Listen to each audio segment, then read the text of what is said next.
Welcome everyone to the conference. Hi, my name is Brianna. I'm a conference assistant with the American Public Gardens Association, and welcome to the first session of our conference this year. Really excited that you all could join us. So first few things before we get started with this session, I want to encourage you all to explore our conference platform. Check out all the sessions we have to offer and all the resources that are available on our website. A few things about this session. We have a chat available on the bottom. If you have any comments, you can put them there. There's also a question and answer box. If you have any questions, feel free to throw them in there and we'll get to them as available. Closed captioning is available for this session if you click on the CC button at the bottom of your screen. And I think that's about all. So now I'm going to turn it over to Havard to kick it off. Thank you so much. Yeah, it's a great honor to be here with you remotely, but still, and also the first session of the whole conference. That's a great privilege, first time ever. So that's great.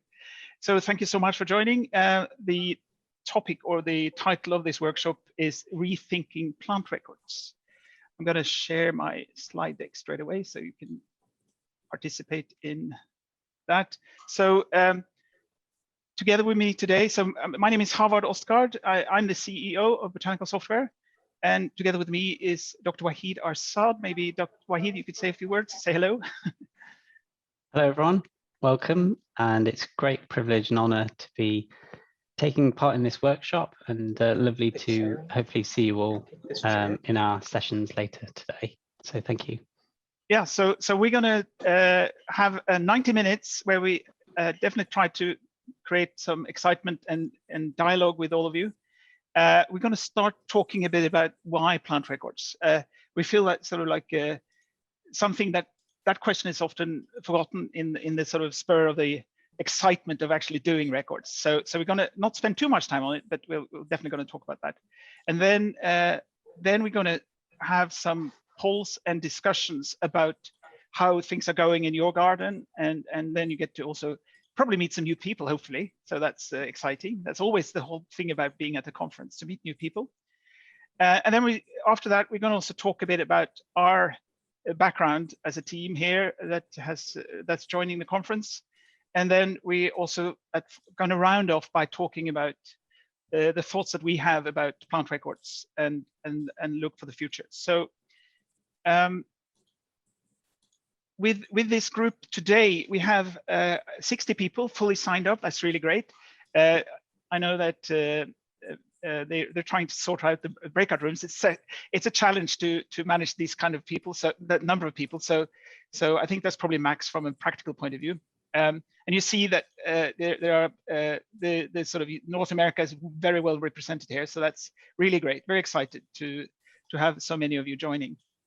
So why do we have plant records?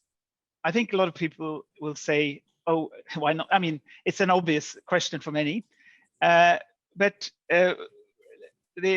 supposedly the most early evidence of plants being looked after and cared for goes all the way back to the Egyptian times, where there's a papyrus of medicinal plants.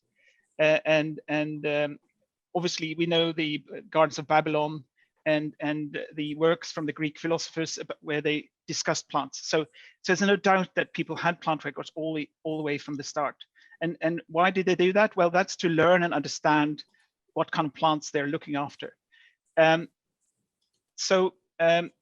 from a botanic garden perspective, it might be a bit more structured, in that most of you, I think all of you probably have a mission statement. Your garden was established for a reason, and some of you are very familiar with that mission, others less so. It depends on your culture and what you're doing, but there is a mission, there's a reason why you're growing plants, and that could be for research, conservation, education, etc. And gardens then should, in an ideal world, have a policy of what kind of plants they're looking for, so that they are driving their mission based, so their collection is sort of motivated by the mission, and that's very important. And that's when then the records come into play. So you record information so you can figure out that you're on the right track or not. that is probably the simplest way to summarize why you record data. And if you have that, I think a lot of people struggle with knowing what to record and what not to record. This is the simple route to get that answer right and understand the mission of your collection. And then if you don't have a collection policy, maybe you should work on that. And then when that is in place, then you understand where you're heading as a garden. And then you know what type of information is important and what is less important. Because the idea of recording absolutely everything is very romantic, but it's very hard to achieve and maybe not the best use of resources. So you can imagine with the diverse role of plant records that Havard just mentioned, I think a lot of you will probably agree that collectively as a community, we're probably struggling with our plant records in light of the internet and all sorts of technological advancements that have really taken a storm around the world in all walks of our everyday lives. And it's incredible what technology can offer for us and the opportunities it can give us, especially in the context of our plant records. And if you look at the impact of internet on our lives, we've found a couple of these quotes that really hit the message hard. So the internet, this is, will be considered one of the greatest accelerators of human evolution. It has changed people's interactions and their being forever. And also, this is quite an amusing one, but we have access to nearly all of the knowledge in history, and we use that power to take photographs of our dinner. So you can imagine technology and the internet is really changing all our lives. And this is where we come in with our plant records, and we hope to kind of do more with that.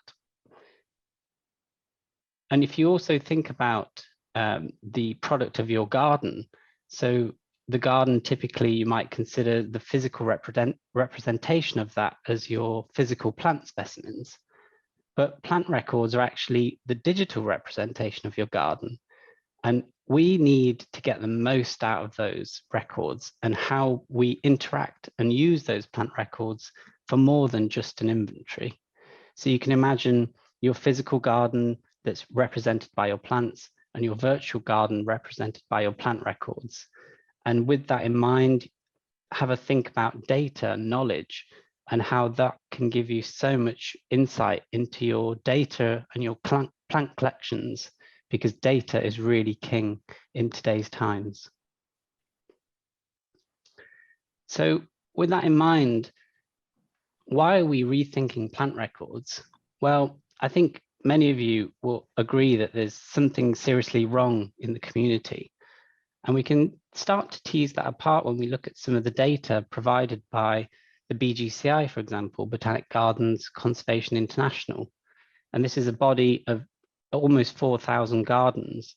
And you can see only 81% of those, or sorry, only 19% of those have a computerized plant record system. So these are gardens that submit their plant records data to the BGCI, and a huge percentage, that's 81%, either don't submit their plant records data, or there's evidence that they have paper-based or no plant records at all. And you see a similar story actually with the Botanic Gardens of Australia and New Zealand, BGANs. And you can see there that only 6% of their gardens, a body of about 130 plus gardens, only 6% have a computerized plant record system, and 55% have a very basic database, and only 39% have paper-based records. So you can imagine there's a big community problem here with plant records, and this is one of the main reasons why it's time to rethink how we use those. So we're going to run a poll, and I'll hand you over to Havard.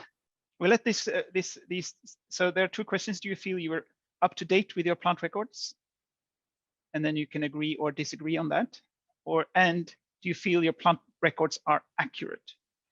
We've decided to make a distinction here because you might not be up to date, but what you have there is spot on when it was recorded, and vice versa. Okay, that's wonderful. So do you feel your records up to date? Well, it's obviously 2.5 means that it's not really that great. And the same goes for plant records, if they're accurate or not. This aligns quite well with other studies we've seen in the past. I don't know if Waheed, if you want to add any commentary to this. Yeah, no, that's really interesting. I mean, as I mentioned, the survey from BGANS, the Botanic Gardens of Australia and New Zealand, had a similar sort of feedback there. So it's great. Well, it's interesting to see that the APGA community also feel similar. So we can actually see a breakdown of that. So 11 of you strongly disagree about how up to date your plant records are, whereas only one person completely agrees. So very interesting to see. And when it comes to the accuracy, there's a bit more of an even distribution there, but again, it's a sort of somewhere in the middle, which is really interesting. Okay, thank you very much. Okay, so the next question is the reason behind your situation, whether you can express that in a couple of words, 1, 2, or 3 words. If you are unhappy with the state of your plant records, what are the main reasons? Yeah, we can see the sort of the normal suspects of time and resources, funding, searchability, lack of enforcement, yeah, archaic approaches. So to the audience, we'll share this. So when you finish the survey, you can get the results downloaded to you if you give your email. But we're going to write a blog article about the whole conference or the workshop, which will include these results as well, so that you can dig into this a bit more deep. Wonderful. Thank you so much for sharing. That's really interesting. I think we'll say this is, I was hoping to see something that I didn't expect, but I don't know if you can see anything, Waheed, that is a surprise. No, I don't think so. So the larger the word, the more frequent it is used in your responses, and clearly the one in the middle, time, is the biggest one. So most of you obviously feel that as the key barrier to getting high quality state of plant records. So. Yeah, and the answer to that is, of course, to introduce a 6-day working week. I think that will solve that quickly. Maybe, maybe not as popular as other options. Okay, great. So let's go to the last question we have for you, and that is how you use your plant records in your garden or in your institution. So we've sort of pitched this in 3 levels, as it were. So do you feel like your plant records are used as a strategic tool in your institution, that different departments use it for different purpose than just looking at what kind of a record you have? And the second level is it's primarily a tool to keep track of what you have in your garden. And the third one is you wish you had a better understanding, or you're trying to get a better understanding of what you have in your collection. Yeah, so there are six of the attendees who use it as a strategic tool, and that's brilliant. I mean, in an ideal world, that sort of, I think personally, I think that's where what everybody should aspire to, but it requires quite a lot of groundwork before you can get to that state. And we'll talk a bit about that later. Any things to add, Waheed, before we close the presentation or the poll? No, I think that's great. No, it's really, really good insight into the audience, really. Vast majority of whom want to know what is in your collection, of course, but there are all sorts of other reasons that are being used. So that's great to have that. Thank you. Yeah, and of course, this group is, I think, probably most of you have interest in plant records. we should think so, since you joined this session. So that's great. Thank you so much. Okay, so this is very useful, and as I say, we're going to include these results in the blog article we post after the conference.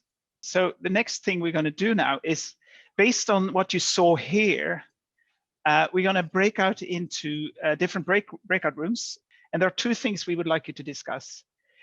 What would you like to get out of your plant records that you are unable to do today? And the second one is discuss likes and dislikes with your current plant records workflows. The first one, I really encourage you to be creative and think a bit different. So the challenge we have today is that Plant Records have its root in a paper-based world, which is natural evolution of things. And a lot of the principles that you see in current work systems are those mindsets, or these kind of workflows are founded in those in a paper-based thinking, which is not necessarily bad. It's not by definition bad, but certain things can be done differently, and that's one thing we encourage you to think about. So we'll and when we come back, we will share some of the feedback from the rooms. We might not have time to share all of it. I don't think we will, but we'll share some of the highlights, and then we'll also bring the full result back to our blog article so that you can read all the details from the different rooms when we get back from the when the article is posted.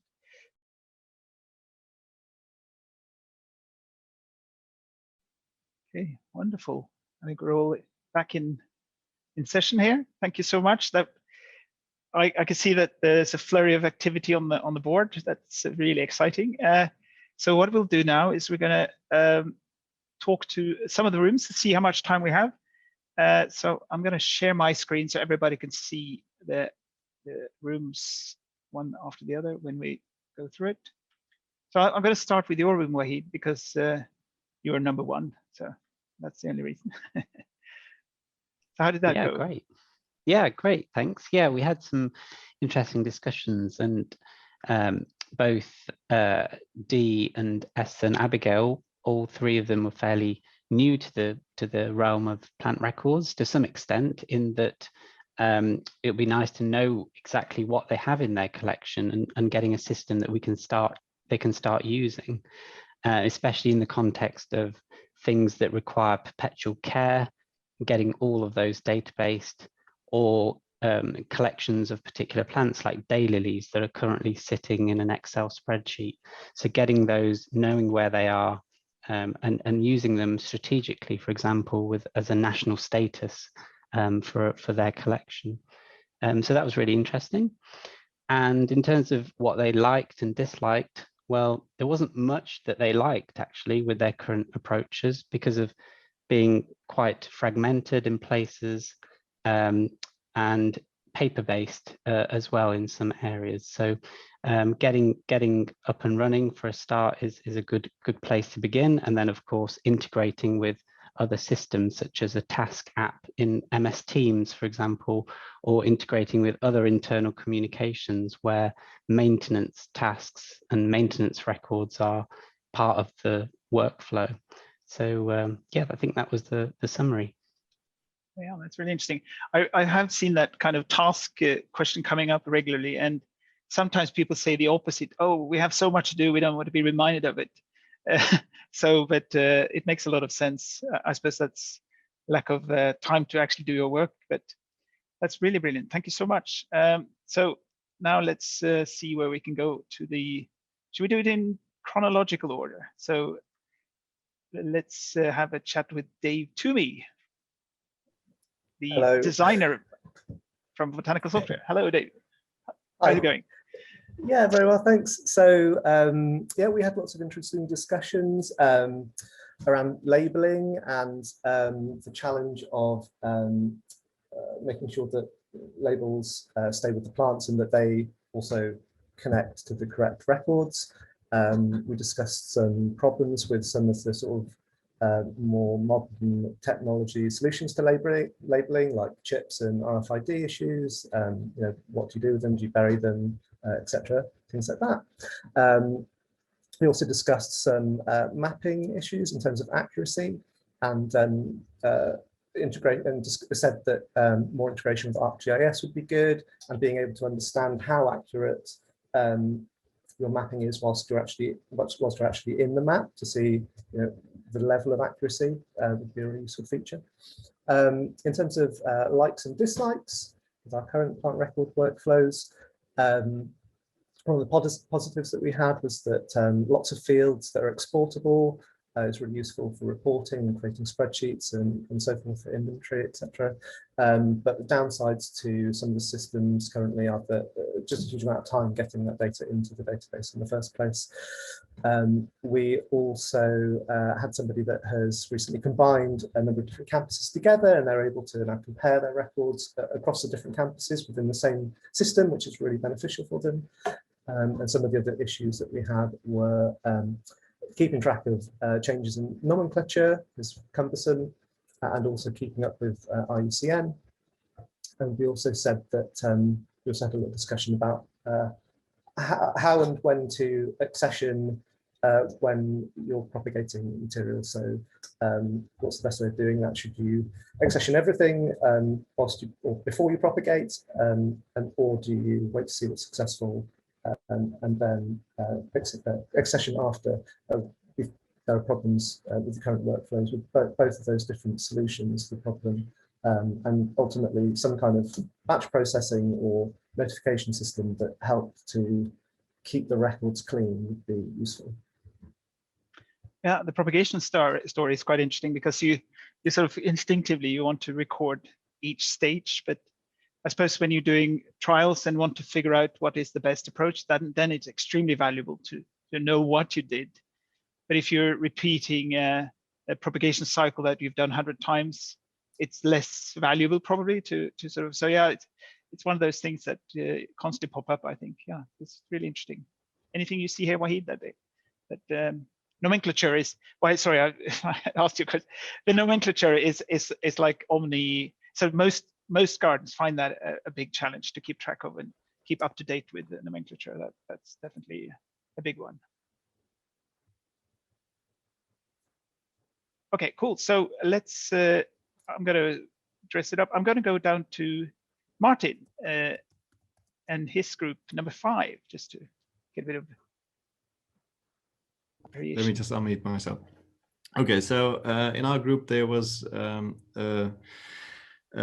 microphone not working, and then it was from no plant records to all the way to somebody that's quite happy with their system. Essentially, so some of the basic needs were, can you hear me? Yep, thank you. Okay. Yeah, so basically there was for some just the need to just get basic records. There was definitely a big, I think that was resounding with everybody, to get more interactive with the public, to use your labels to, so people know what's in the garden and what's what they're looking at. We had a particular case where there's a garden where there's no labels, because it's supposed to be a garden, sort of a historical garden. And how do you let people know what they're looking at, and still maintain records? So that was one that popped up. Just getting more up-to-date systems. A lot of people were using still Excel-based systems and Access-based systems that are not keeping up with time. Then some of the things that have been good is QR and barcoding that can speed up certain processes. And in general, the dislikes is that systems are just too slow to keep up with. Trying a free introductory class with us and wanted to see if you were ready to get that. So in general, the systems are just too slow to keep up with the speed of what things are happening in the garden. So just technology that will help have a better reflection of what's actually going on in the garden itself. I don't know if that, so not a lot of specifics, but general comments from our side. Yeah, that plant label topic is also something that pops up, especially as you say with historic gardens, or but I think also gardens with a lot of when you question about resources and annuals and all kinds of plant material that has a short lifespan, the cost of or time it needs to actually keep those labels going, you might need to cut corners. So yeah, that's definitely an interesting challenge. Yeah. So yeah. Okay. Yeah, brilliant. Thank you so much. So Waheed, I don't know if you want to comment on the from room 5, if you saw anything worth digging into more. So public and interactive. That's interesting. Yeah. Yeah, finding plants without labels is quite an interesting topic as well. That we might give you a flavour of that later potentially. So we might pick that up later. But yeah, no, I think that's great.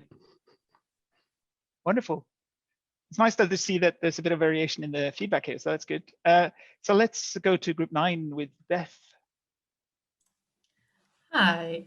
Yeah, so we had similar kind of from a community garden to a garden that is the Botanic Garden of USA. So yeah, all sorts of different what do you call it? Levels of using records, let's say. So there was an idea about visualizing the data into graphs, and so you can kind of see changes over time.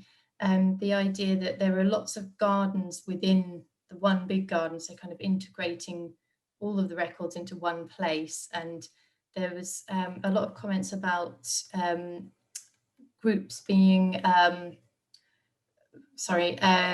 so different people, different departments using different softwares and being able to integrate those softwares together. So what they liked so far is it's the IRIS-BG particularly is quite user-friendly. It's not so computer codey anymore.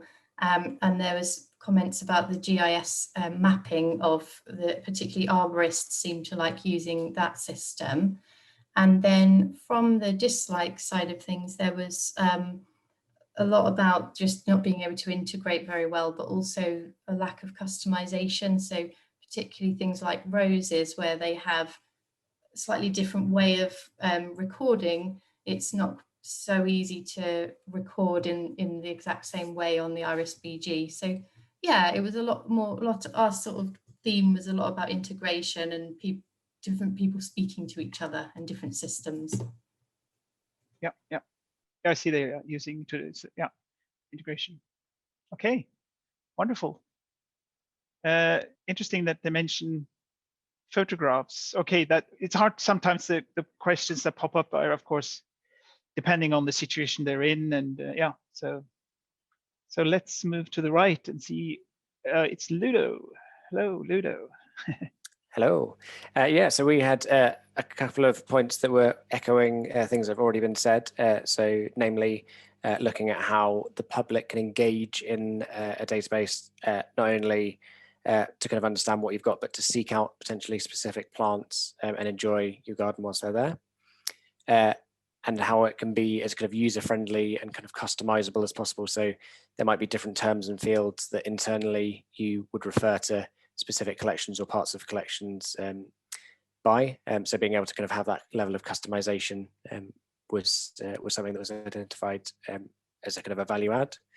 Having a system that can kind of operate in real time as well, rather than kind of being potentially a bit of a lag whilst someone has updated something in the morning, it's not quite come across yet. So yeah, that's one. And then being able to kind of deal with multiple users at one time, updating different things in the system, so that again, it allows you to kind of update things potentially quicker and have more of a live view of what's going on.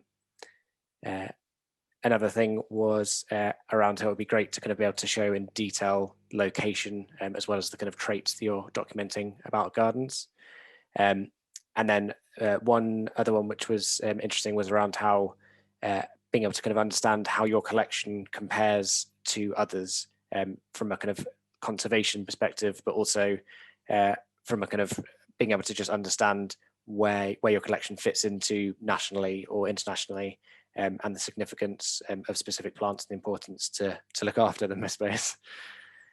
And then in terms of the kind of things that were in the kind of current systems working and not working so well, the ease of navigation was one of the things that we came up with in our group, and being able to capture information in a kind of a notes format so that it doesn't necessarily have to be quite so formalized. The things that were not quite so great about our current systems were that it's not necessarily scalable. So I think that was for more of a manual process of documenting in Excel. So whilst that's great for kind of as we start our collections, perhaps as we look to kind of scale those onto kind of documenting a lot of detail, it doesn't necessarily work. There's a point at which we need to kind of adapt and move. Being desktop based as well, obviously, as we want to kind of be in the garden, seeing and interacting with plants and updating them as we've kind of seen an exciting update. We don't want to have to run back to our desks to update things. And not being able to pull live lists, which kind of ties into one of the points I made earlier, and the complexity perhaps around using systems and kind of training that might be needed, and generally being kind of quite time consuming were the other points from our side. Yeah, that's really great. One thing I really found interesting, and that's sort of the idea of being able to compare your garden with another garden. I know the gardens in the Netherlands, they've spent some time looking at a way of how they measure their collection over time. And I think that's, you know, it's very hard to, well, apples and oranges, the classic thing. One garden, if you're going to compare things, you need to basically know how you measure things in the first place. So there's a really interesting journey there that maybe APGA should pick up to find some language to express the state of a botanic garden and how they can be compared. So how does your garden perform with another one? We might talk a bit about that later on today. So we're going to roll for 3 or 5 minutes more before we move over to the rest of the session. So I think we're going to move over to maybe some of you other moderators, if you think you have something really exciting that we haven't talked about yet, that you might think worth mentioning. Doesn't need to be exciting, it could just be different. So I have 2 things that I think haven't been mentioned yet, if that helps. Absolutely. Something that was interesting is that something that came down in the sort of negatives of current systems was not so much inherent in the system, but the framework in that some gardens are operating. Like if they have governmental requirements where they can't just, you know, hop onto a computer and install any software that they want, and they have to wait for software to be installed for them. So that's an interesting consideration that I never thought that might be nice. And also on that matters, like making sure that your software's up to date, that, you know, by that you keep using it to that point where it becomes unusable because your system was so old. So I think sort of that IT management for an institution that has no IT capabilities, is something that came up that I thought was interesting. Then other than that, I haven't heard too much reporting mentioned, but everybody in our group was very capable. They were making it work with what they had, but a theme definitely was like easier reporting. Like they want to make reports. They want to turn that data into something easy to read for different things, and they can do it, but it's not as easy as it should be. They either have to get help. It would be nice, and then everybody, at least where we were, everybody could use help with inputting. Like it would be nice to have people that are not experts, volunteers can come in and just help input, and then get the data close. Like, you know, obviously paper and pencil still was mentioned in there, like sometimes information comes like that, and then you have the dedicated people that input it, but it seemed to be like everybody could use help, and then sort of have that in a staged area where they can decide, yes, this is good, this is not good, kind of thing. So I thought those were things that were quite touched on yet that I think we're good to mention. Yeah, wonderful, Ramis. Andres, the one thing I really picked up on as well is the number of gardens. I would love to see the numbers there of botanic gardens who lack an IT department. You know, basically have to do it yourself. You stand there and you get the question, contact your system administrator, and it's yourself and you don't know what to do. You know, I know how that feels sometimes.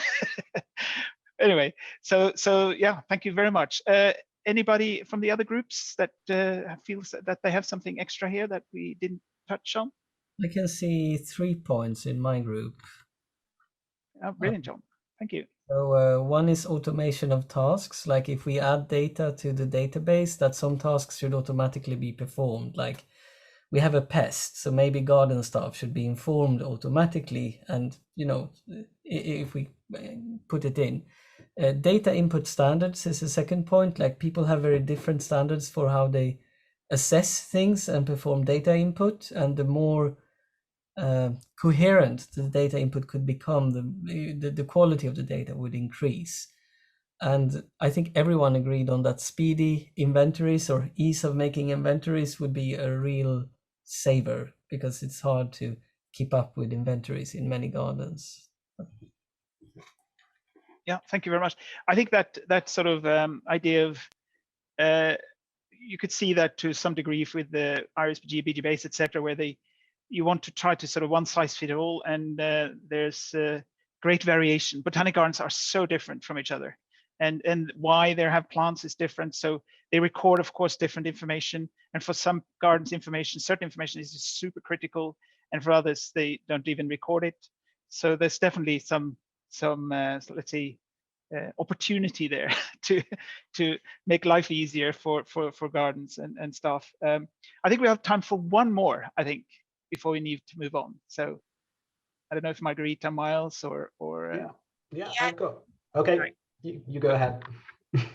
A short one, a more general one, just that there's the awareness that it can be better than what we're using currently, and that there's a lot of other options as well, but how to get an overview and to make an informed choice about which system you could use without having to dig into each of them into very deep detail. Yeah, some sort of help in that. Yeah. I think there's a general. It's like a cycle with APGA and other kind of groups will do these kind of evaluations at regular intervals. Obviously, software changes over time, and opportunities and technology change over time. So this is like a moving feast. So don't look at a report that's 3 years old. That's the only thing I can say. And then I think, Miles, we'll have time for your comment as well. Yeah, sure. So one of the big points was key events being easily documented and indexed. So maybe if something's happened to a plant, or like a tree's been cut and it hasn't been recorded, or you can't find information about it, that's really would be a wonderful feature, as well as templates and copying data between accessions and taxons. So that would be helpful from a kind of data input point of view, just automating those processes. And maybe the final point would be the potential to gain insights into the data and being able to leverage those insights in some way to improve the garden. So yeah, those are some of the main ones. Yeah, wonderful. Thank you so much. So what we'll do is we'll compile this wonderful resource. It's brilliant. Put that into the article so that you can all have fun. So the actual the Miro board is open, so we're going to close that for editing very soon, and then we'll send a link to that as well, so you can actually have fun of zooming in and out into this wonderful piece of documentation. So Plant Records. Okay, so let's move over to the rest of the session. So what we're going to talk about now is more about what we have thought about, and share a few ideas and news from our group. First of all, some of you know me or know botanical software from the past, but some of you have probably not met or joined any of our events. So just to give you a backdrop quickly here, so botanical software, we started back in 2007. So we started off as part of the IRIS-BG collaboration, and in 2008 we were, I don't dare to say that we were the only one with the mobile solution, but we definitely were early out there with the mobile solutions for plant collection management. And we introduced our app later on. So we worked on the older platforms all the way back then, and we introduced our app in 2018. So today that's used in integration with Iris.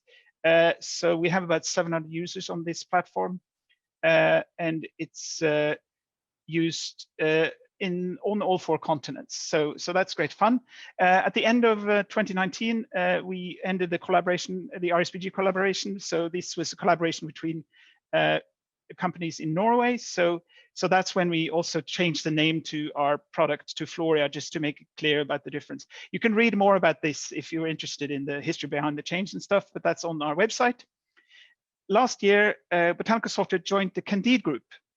Now, the Candide group is something that some of you may have not heard about, so I'm going to talk a bit about that in the next slide.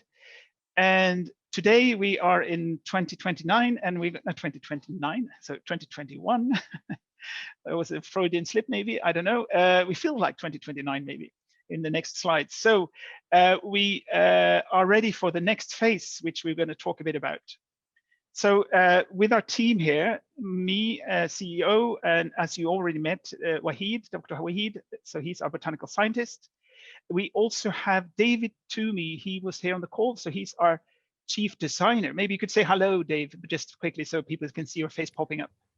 Hello, everyone. Hi. I might have met some of you before, so hello, and also hi to new people that I haven't met. Yeah, and JP and Will are not here today, but Miles was here. You already saw Miles, but maybe Miles, you can say hello again so people see you pop up on the video. Hello. So yeah, fantastic. And Margarita, you also were quickly on the screen here, please. Just say hello. Hi, everybody. So yeah, so we this is our team as Botanical Software, but we're part of a bigger group called the Candide Group, and some of you may have met some of the members from Candide who helped out to moderate today. As a bigger group, we also have a platform team that helps out with some sort of technological questions, etc. So we have Dave Branton as CTO, etc.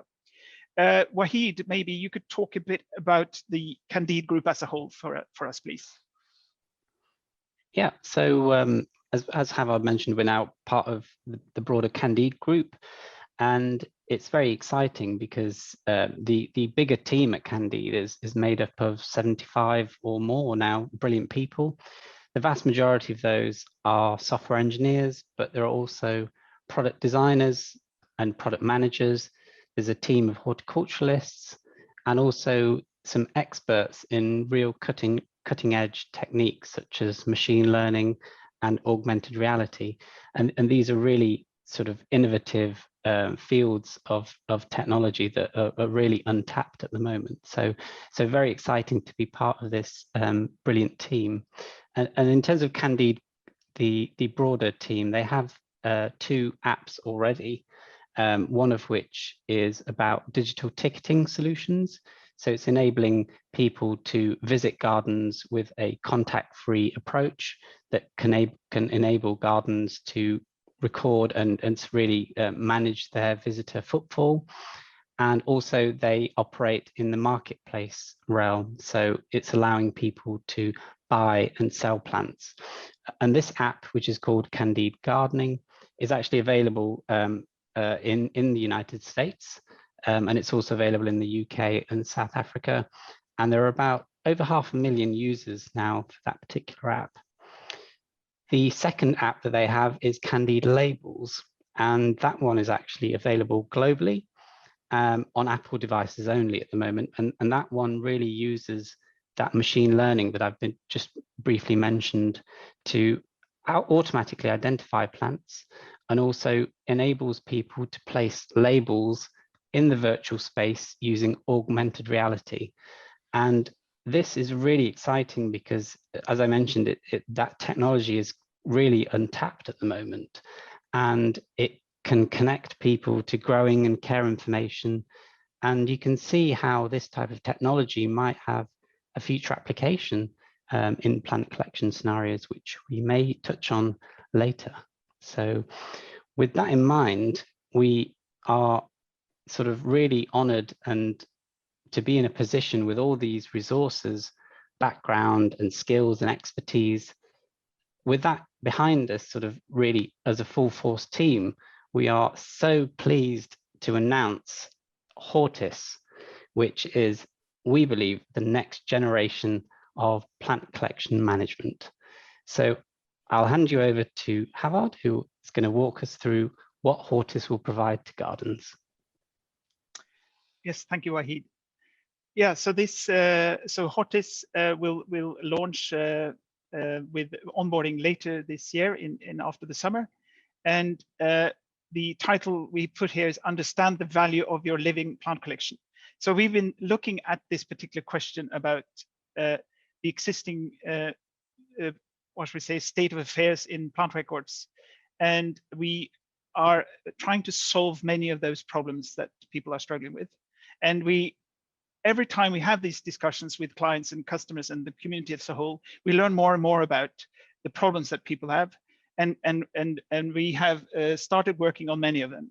But so Hortis is a mobile-first product, so it means that you can access your plant records wherever you are, and that means on mobile, on tablet, and on desktop. So that answers some of those questions that were discussed today. The second part that we're going to focus a lot on, and that's something that is not really sort of been looked into much in our community, and that's the ability to share and collaborate across institutions and across the planet. That's something we're going to put a lot of effort into. And you see that in other industries, that this is, you know, the fruit of the internet era, that people can share and collaborate. So that is made possible because this platform will be on an always available cloud service. So that means also answering some of those questions that were discussed about maintenance and installation. So you don't have to worry about that. It's always on and it's always available. The last thing that we mention here is the aspect about the challenges we have of creating an expert system is that it quickly becomes bloated. It quickly has a lot of features that some people need and some people don't. So we're going to spend a lot of effort. And you probably met Dave here, our designer. So you can see his work. We're going to show a quick demo here afterwards, but it's quite hard to create something that feels seamless. I don't know if you've driven a car that is a contemporary car versus a car that's 10 years old, then you suddenly sense the difference already. And that's what modern design is all about, making the advanced complex hidden and just feels like it's a natural extension of yourself, if you will. That's maybe going a bit too far, sort of the homo technicus approach. Anyway, so that's what we're all about. So we're going to help. So our focus is to allow you to become more up to date with your records. And that's done through design and through all the things you see here. You can access your system wherever you are, and also help you to be more accurate in your records.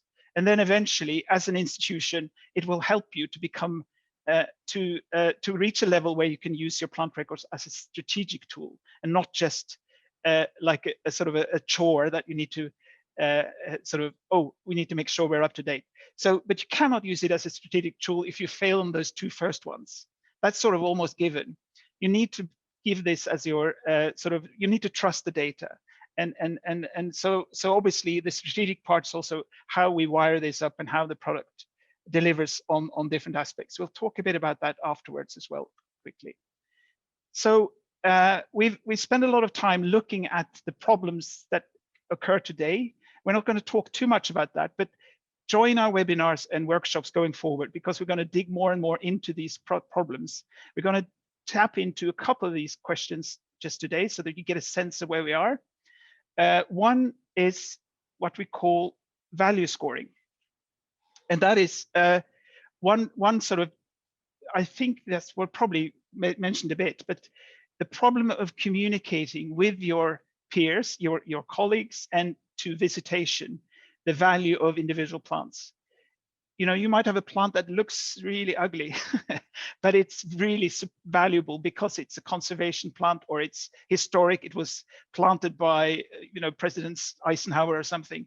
And those kind of things are very hard to communicate. You need to sort of, so what we think is important, or one solution to this, is to allow you to, based on your mission, score your taxa. So if your focus is on orchids, maybe all the orchids should give some extra points because that's what you're focused on. And if you, let's say, anything with the IUCN ranking should get a higher value, etc. So this depends on gardens to gardens. But then you could build up a vocabulary within your institution, so anybody who works in the garden can see this is, and here we use the approach of silver, gold, bronze, just to make it easy to understand that this is a gold taxa.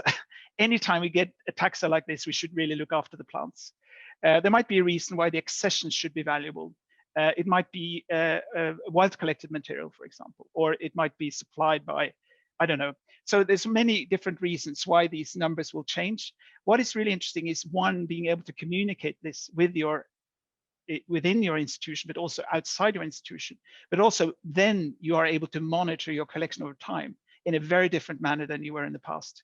Now it's just, oh, we have less taxa, but actually the collection is more valuable because you're doing the right thing.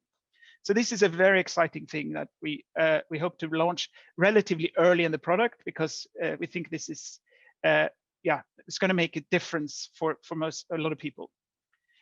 Oops, sorry, I got a bit too excited here with the presentation. sorry, draft approval, sorry. The second thing we want to mention here, just out of many things we're going to look at, is what we call the democratization of data capture. And I'm sure you see that yourself in your institution, that you might see data that you want to change, but it's only changed by the taxonomist, for example. There's a name misspelled, or there's a plant that is incorrectly identified. All these kind of scenarios is tricky because you want to make sure your data is correct. So what we're going to do is to ensure that you can have a draft approval workflow so that you can submit your suggestions, and then somebody else with the correct access can uplift that or sort of authorize this data. This opens up a plethora of opportunities also with data integration. We envisage, for example, that you can subscribe to nomenclature updates and see suggested changes to nomenclature and then approve or reject. So this will change a lot of ways of how you work, and hopefully create a more dynamic data set for you. Then I'm going to sort of quickly also talk a bit about the demo that we're going to show, in that the traditional plant or paper-based world typically is textual. It's information written down on paper, and a lot of systems have that focus because we are very familiar with that. But when you look at a plant record, there's actually, what we see is 4 dimensions. There's also the visual, there's also the images. They sometimes play a much more important role. You're looking for a red plant, you know, or which of those species have a pink, whatever, all those kind of questions. The third one is spatial. And we see that we mentioned earlier today with ArcGIS integration, etc. Mapping is telling a different story again. You know, where is it? You might not know what kind of species, you know the genus, but you know it's located there. So that's a different thing again. And I want to, the last thing, it's often forgotten, and that's what we phrased as temporal, meaning the time when it was recorded. A lot of information is recorded without actually giving the time element, which is so important. You see a plant is, for example, flowered, and you just see it's flowered, and it could be 6 years ago or tomorrow, no, yesterday, you know. So that element together with the data itself is super important to be able to analyze.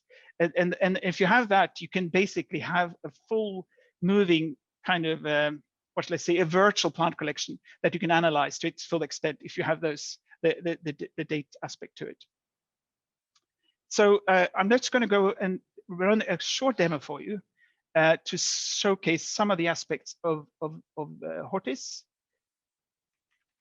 So what we're going to do here is, so what we'll do, let's see, full screen.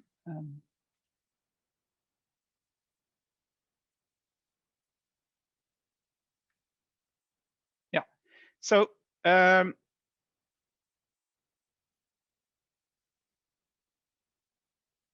I wasn't sure I was in full screen. Apologies. So here we're going to first illustrate just the idea of packing in a sort of rich experience that hopefully doesn't have a high level of user threshold, meaning you need to go a lot of training, but also some ideas and principles that we're working on. What we see here, that I've just logged in and I get my dashboard where I see the status of my collection. This is very experimental, so we might see that value scoring will play a bigger part here. But you can see that our collection has reduced in number of families, for example, and then the opportunity to dig deeper. The other thing I wanted to show you is the idea we approach on searching.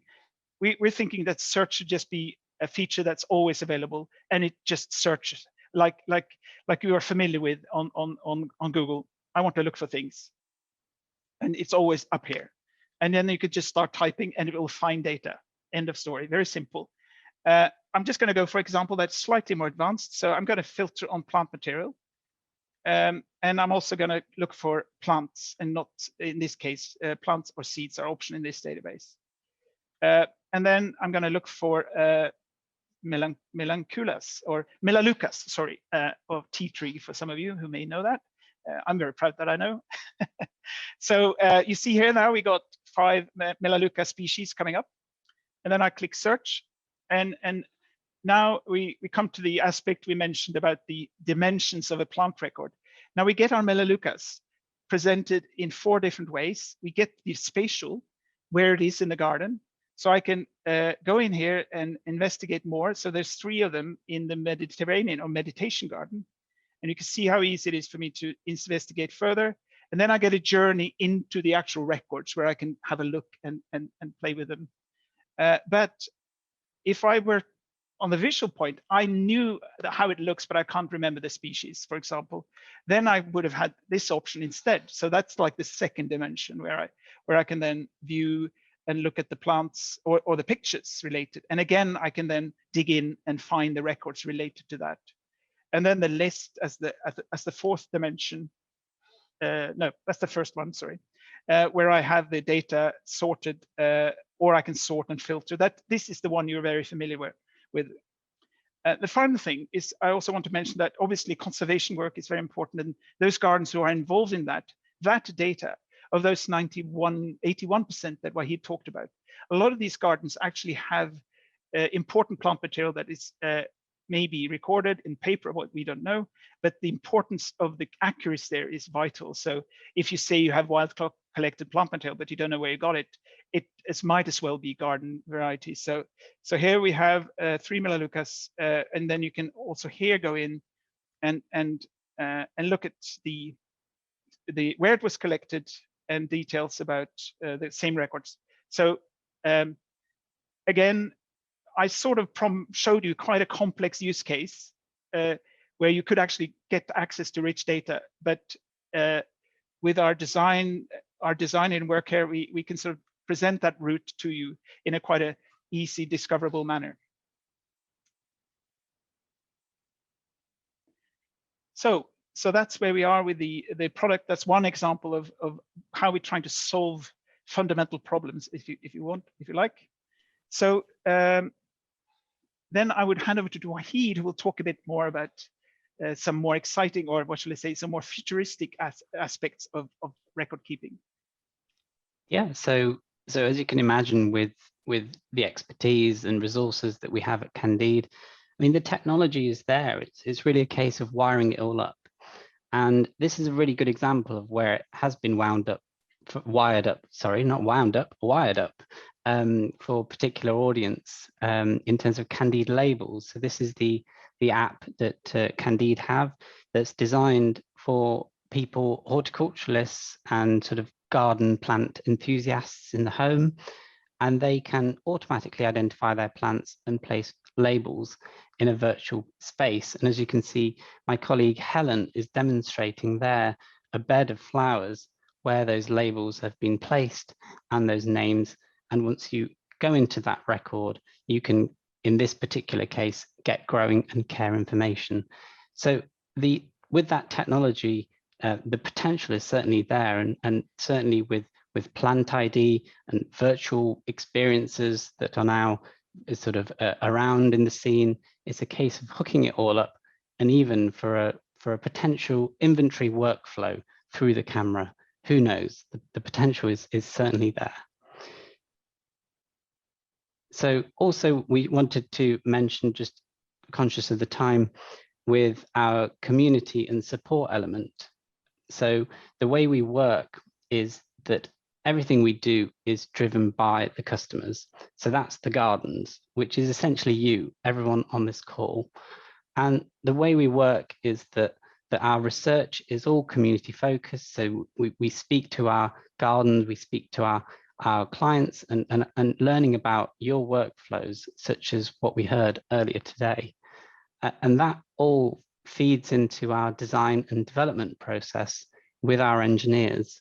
And you can see on the right, this as our 9th year as sponsors, some of the other events that we've been exhibitors at, we really believe that this is the way forward, and really interacting with you all and your expertise and workflow advice and information. So in terms of our software, we really believe it's like a living creature.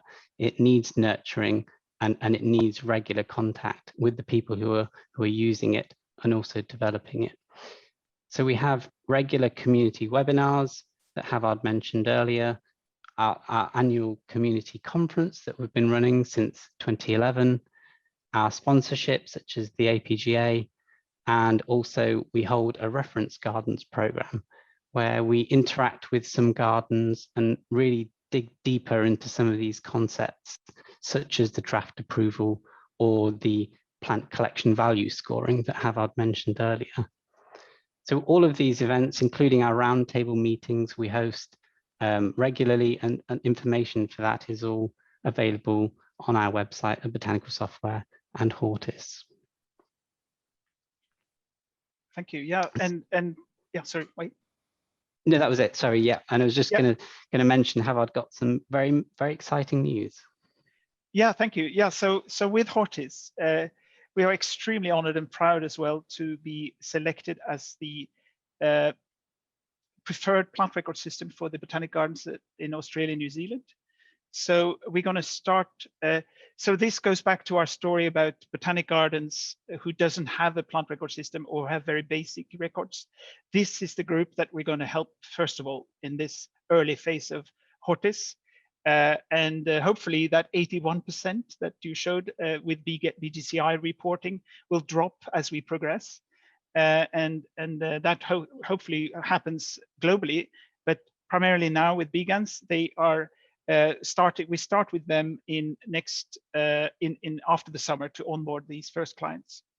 So then we will obviously, with our team, we're going to really work hard to satisfy all those big questions in plant records, big challenges that are listed. We know the ones that are very important, and we have those on for our first launch, but then with our dialogue with you as a community, we want to definitely navigate through that with the community so that we pick the right battles in the right order. One thing we haven't mentioned, and I will mention this now, is with our architecture as well, we use what is known as a microservice architecture, which allow us to integrate with systems. This was mentioned earlier today, and that is quite an important feature in terms of scaling up and being allowed to focus on the core features of the product. So if there might be some really good tree management software out there that we can integrate with, ArcGIS is mentioned as another one, et cetera, digital asset management systems, so that you have a product that is very open and accessible in terms of integration. And then, yeah, the story of where Hortis will be in 1 year, 2 years is only, well, it's hard to guess, but we're just going to work really hard, and you have the opportunity to join that by participating in our workshops and webinars, et cetera, et cetera. So I realize I'm going to stop share and share. We're going to show you a quick 1-minute video that I'm going to share again because I have a feeling that I didn't optimize for video. So apologies for that. It's just a quick video about Hortis.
Thank you very much. So we'll send out some links to the blog article when it's ready. And we also, I think we're going to also send out, if you want a T-shirt for to commemorate this workshop, You can get one of those as well when the email goes out.